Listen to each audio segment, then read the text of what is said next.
ஆண்டாள் அரங்கற்கு பண்ணு திருப்பாவை பல்பதியம் இன்னிசையால் பாடிக் கொடுத்தாள் நற்பாமாலை பூமாலை சூடிக் கொடுத்தாளை சொல்லு.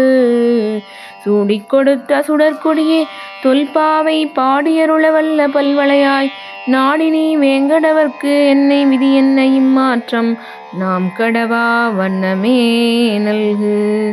ஜய ஜய கோதே கோவிந்த தயிதே ஜய ஜய மங்கள रूपिणी वनिते जय जय विष्णु चित्तनन्दिनी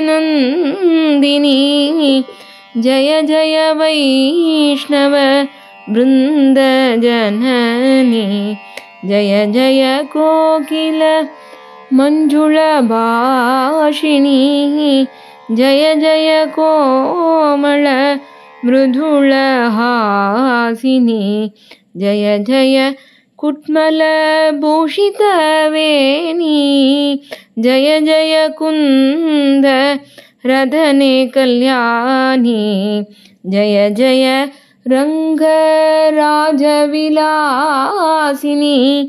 जय जय राग देश विनाशिनी जय जय कृष्ण प्रेमिक स्वामिनी जय जय देवी हंसकामिनी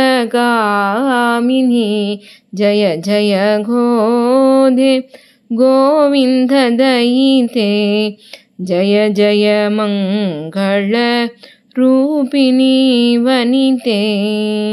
ஆண்டாள் திருவடிகளே சரணம். அடியேன் சரணம்.